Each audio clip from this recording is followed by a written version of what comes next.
여러분 만나서 반갑습니다.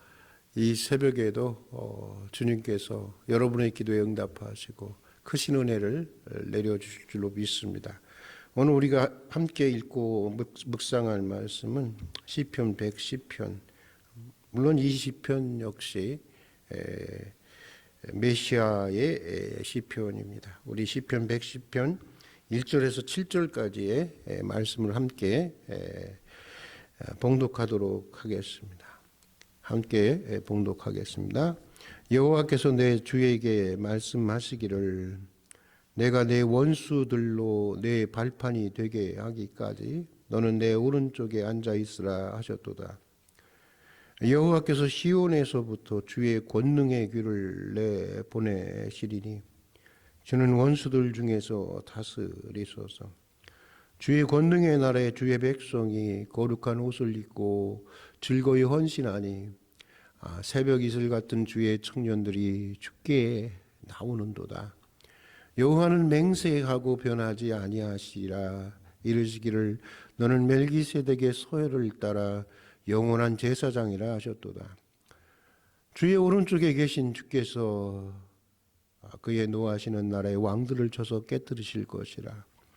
문 나라를 심판하여 시체로 가득하게 하시며 여러 나라의 머리를 쳐서 깨뜨리시며 길가의 시냇물을 마심으로 그의 머리를 드시리로다. 아멘.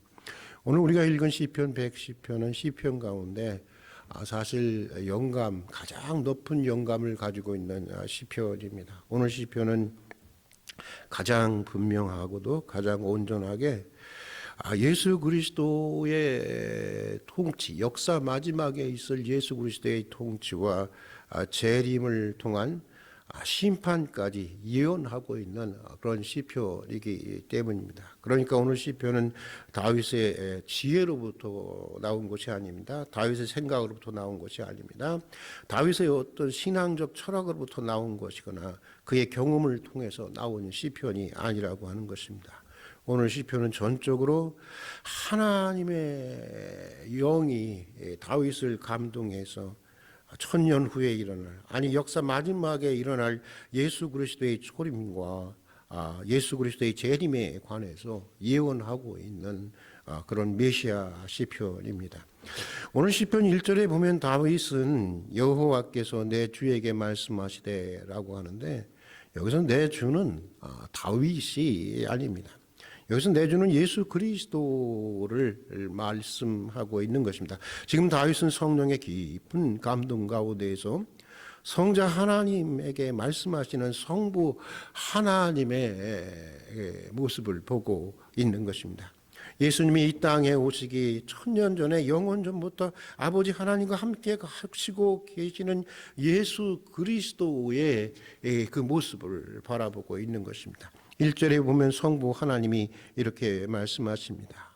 우리 함께 읽어보겠습니다. 여호와께서 내 주에게 말씀하시기를 내가 내 원수들로 내 발등상이 되게 하기까지 너는 내 오른쪽에 앉아 있으라 하셨도다. 여기서 내 원수라고 하는 것은 가야바를 비롯해서 예수님을 십자가에 못 박은 원수들을 말하는 것입니다. 그리고 오고 오는 세대에 예수님을 적대시하는 모든 적그리스도적인 세력들을 말하는 것입니다. 그러니까 내가 내 원수들로 내 발등상이 되게 하기까지 너는 내 오른쪽에 앉아 있으라 하고 하시는 말씀은 하나님이 원수들을 심판하시기로 작정한 시간까지 기다리라고 하는 것입니다. 다시 말해서 예수님이 부활하고 승천하신 것을 시작으로 해서 다시 재림하실 때까지는 원수를 갚고 싶어도 갚지 말고 기다리라고 하는 것인데 여기 아주 깊은 하나님의 섭리가 놓여 있는 것입니다. 여기 보면 악한 자에 대한 심판이 지연이 되고 있습니다. 그리고 악한 자는 계속해서 악을 행합니다. 그런데 중요한 것은 그 기간에 복음도 함께 전파된다고 하는 것입니다. 그러니까 악한 자의 악행과 복음의 전파는 어떻다는 거예요? 함께 간다고 하는 것입니다. 복음서에 나오는 가라지와 알곡의 비유처럼 주님의 재림시까지 악도 계속해서 성장하는 것이고 복음도 계속해서 성장한다고 하는 것입니다. 이것이 바로 기독교의 역사관인 것입니다. 역사관입니다. 역사를 바라보는 성서의 시각은 사실 낙관주의적인 것도 아니고 또 염세주의적인 것도 아닙니다. 주님이 재림하시기까지는 악과 선이 함께 가고도 함께 자라고 함께 성장하는 것입니다. 로마 제국을 한번 생각해 보십시오.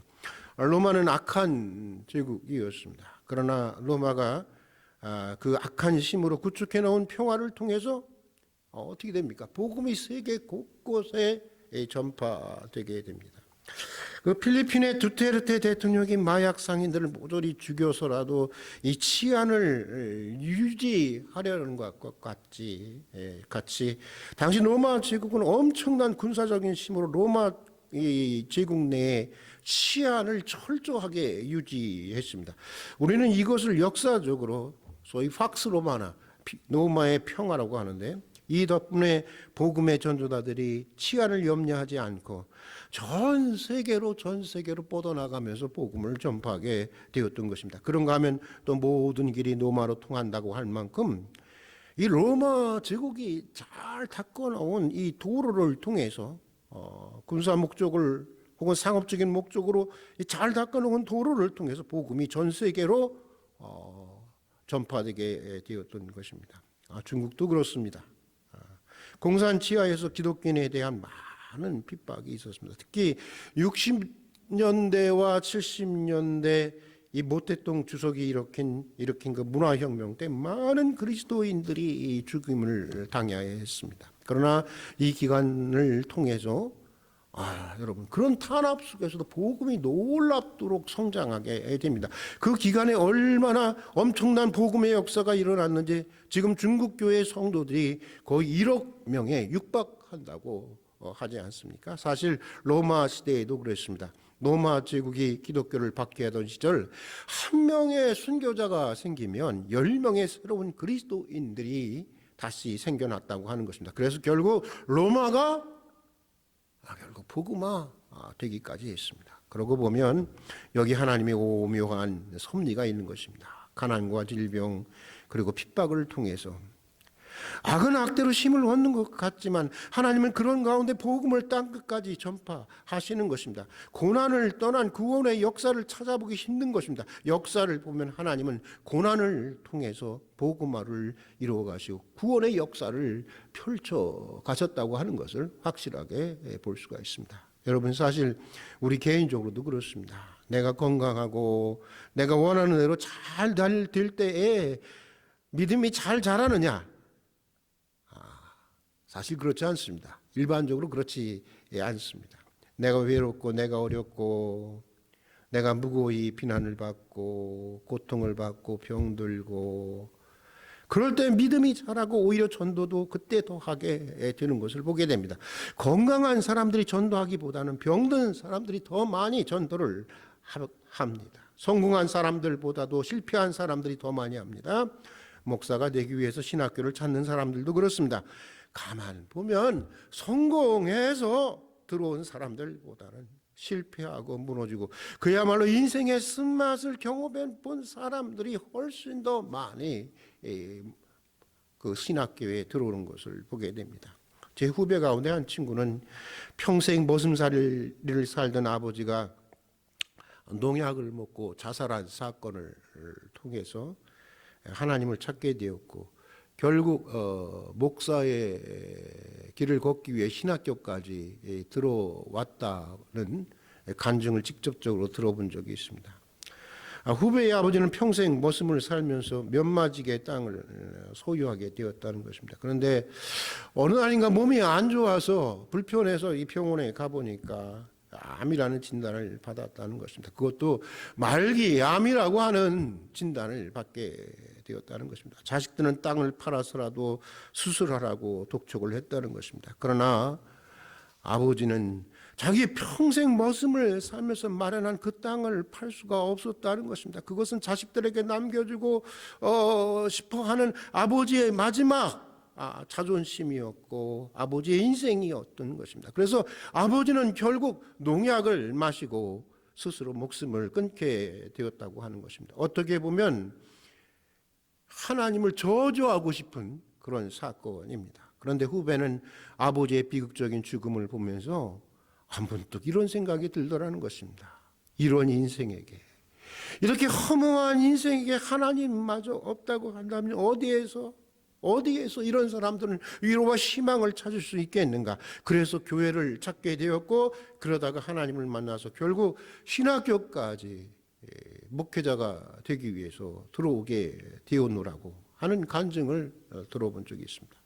그러고 보면 하나님의 섭리라고 하는 것은 오묘한 것인데, 오늘 시편은 내가 내 원수들로 발등상이 들게 할 때까지 내 오른편에 있으면서 그날을 기다리라는 것입니다. 그러다 보면 새벽 이슬 같은 주의 청년들, 그러니까 새벽 이슬처럼 그렇게 순수한 주의 백성들이 하나님에게로 돌아오게 된다는 것입니다. 그리고 그러다 때가 이르면 반드시 하나님의 대적들을 심판하고 악을 모조리 없애 버리신다고 하는 것입니다. 그래서 기독교 역사관은 낙관주의 역사관이라고도 말할 수 없고, 또 염세주의적 역사관이라고도 말할 수 없지만, 마지막 심판이 진행된다는 차원에서 기독교 역사관은 어디가 아니라 희망의 역사관이라고 말할 수가 있는 것입니다.